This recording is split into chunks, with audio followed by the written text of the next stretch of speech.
आज हमारे बीच उपस्थित हैं 30 नंबर वार्ड के भावी पार्षद प्रत्याशी। अपना परिचय देंगे। मेरा नाम नीतीश कुमार गुप्ता हुआ। मैं मनेटाड़ से रहने वाला हूँ। बुल्लू गुप्ता के नाम से लोग हमको जानते हैं। मैं वार्ड नंबर 30 से प्रत्याशी के रूप में जनता के बीच में आया हूँ। जनता का मुझे आशीर्वाद चाहिए और हमारे जो भी जनता के जो भी दुख दर्द है उसको मैं पूरा करने की कोशिश करूँगा। और सबसे बड़ी बात है कि आज से पूर्व जो भी पार्षद रहे हमारे वार्ड में विगत 20 सालों से उन्होंने अपने वार्ड में कोई काम नहीं किया। इसका वजह ये है कि लोगों के बीच में जागरूकता नहीं थी और पार्षद सोया हुआ था। सिर्फ नली गली से ही ये सरकार नहीं चलती है। सरकार की बहुत सारी योजनाएं हैं जिसके वजह से लोगों को जानकारी होना चाहिए। हमारे जो पूर्व के पार्षद थे उन्होंने लोगों को गुमराह किया, लोगों को बताया नहीं कि इस तरह से सरकार की सारी योजनाएं हैं, उस योजना के तहत आपको लाभ दिया जा सकता है। सिर्फ उन्होंने लोगों के बीच में जाके जन्म प्रमाण पत्र, मृत्यु प्रमाण पत्र पर सिर्फ ठप्पा मारने का काम किए, ना ही किसी भी तरह का स्वास्थ्य सेवा, शिक्षा सेवा। समझ गए ना, लोगों की मजबूरी क्या है, लोग को चाहता क्या है, लोग के बीच में वो नहीं जा पाए। इसका वजह तो वो खुद जानेंगे भाई। मगर जनता से मैं अपील करना चाहता हूँ कि मैं एक पढ़ा लिखा इंसान हूँ। मैं इस वार्ड में जो पहली बार चुनाव लड़ रहा हूँ और आप लोग से मेरा अनुरोध है, आशीर्वाद है, अनुरोध है और आप लोग को मैं चरणवत प्रणाम करता हूँ, माताओं, बहनों, बुजुर्गों, मित्रों से, कि आप एक ऐसे प्रत्याशी को चुने कि जो आपके हित में आपके लिए 24 घंटा काम कर सके। मेरा मुख्य मुद्दा है पानी। अगर पानी नहीं है तो कुछ भी नहीं है। स्वस्थ ही जल ही जीवन है। तो जल अगर आपके पास नहीं मिल रहा है तो आप करेंगे क्या? आपका बड़ी बड़ा बिल्डिंग हो गई है मगर आपका नगर निगम के द्वारा एक टाइम पानी दिया जाता है। अभी जो भी हमारे वार्ड में पानी की सप्लाई होती है PHD के द्वारा, हमारे मनेटाड़ हमारे घर के ठीक सामने एक टंकी है। हमको लगता है विगत वो 30-40 साल पहले बना हुआ। हमको संज्ञान में है कि वो हम 1975-80 में बना हुआ। उस समय आबादी मात्र उस एरिया का 2 से 3 हज़ार था। आज आबादी वो 50,000 से लाख पहुंच चुका है। तो पानी हमको नहीं मिल रहा है तो हम करेंगे क्या? बोरिंग करने जाते हैं तो बहुत सारी है कि नीचे से जल संचय नहीं हो पा रहा है, जिसके वजह से हमारा डीप बोरिंग करना पड़ता है।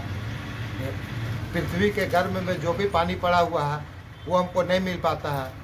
तो ये हमारे सरकार का, झारखंड सरकार और केंद्र सरकार का ये काम है कि पानी हम लोगों को घर घर पहुंचाए। तो इसके लिए मैंने उसमें अपने घोषणा पत्र में लिया कि हर परिवार को 2000 लीटर पानी मुफ्त और पानी निकासी की व्यवस्था। तो पानी निकासी का व्यवस्था का मतलब हो गया कि आपको वो रोड भी बनेगा और नाली भी बनेगा। अगर आपको पानी मिलता है और पानी मिलने के बाद आप उसको यूज करते हैं तो सामने गड्ढा में, रोड में पानी फैल जाता है। अगर निकासी हो जाएगा यानी रोड, नाली, गली, तो ये मेरी प्राथमिकता है। बट हम चाहते हैं कि लोगों को सही शिक्षा, सही स्वास्थ्य मिल सके, जिससे लोग अपने आप को लाभान्वित कर सके। कि हमको अगर हम दिन भर खट के कमाते हैं, कमाने के उपरांत अगर हमारे बैंक में मतलब 10,000, 20,000, लाख, 2 लाख रुपए लगते हैं और किसी कारण बस अगर हम बीमार पड़ जाते हैं तो जितने भी प्राइवेट हॉस्पिटल है वो हमारे पैसा का दोहन कर लेती है और लास्ट में हमारा हाथ से पैसा निकल जाता है, कर्ज ले लेते हैं। कर्ज लेने के उपरांत हमारा हर समय मानसिक रूप से परेशान रहते हैं। हमको BP, शुगर का बीमारी हो जाता है कि आखिर हम आगे का जीवन यापन कैसे करेंगे। इसलिए मैं स्वास्थ्य पर काम करूंगा। फ्री में सबको हॉस्पिटल में सस्ते दर पर आपको खून, पैखाना, पेशाब, जितनी भी तरह का जो होता है जांच होता है, बाजार दर से 25% पर मैं आपको करके दूंगा। और बाकी पढ़ाई का तो मैं अपने वार्ड में पुस्तकालय का निर्माण कराऊंगा। फ्री पुस्तकालय, डिजिटल पुस्तकालय।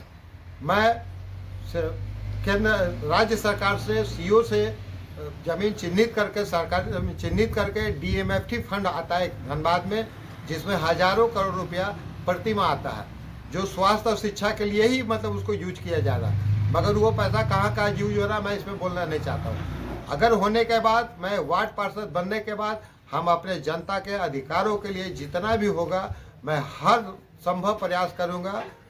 राज्य सरकार, केंद्र सरकार, नगर निगम और जो भी होता है शहरी विकास मंत्रालय, जहाँ जहाँ से पैसा होगा, जितने भी विभाग का पैसा होगा, सारे पैसा को मैं धरातल पर ला के सामने पब्लिक के सामने रखूंगा। और मैं पब्लिक को जिस तरह आज मैं हैंडबिल घोषणा पत्र पाता हूँ, उसी तरह मैं सारी घोषणा पत्र सब पब्लिक को बताऊंगा कि सरकार के ये योजना है, ये हमको नहीं मिल पा रहा। इसके लिए मैं पब्लिक से जाके प्रणाम करूंगा, प्रार्थना करूंगा कि भैया आपका ये हक का अधिकार है, आप हक के लिए हमको साथ दीजिए, हम आपके लिए साथ लड़ूंगा और आपका साथ का काम करूंगा।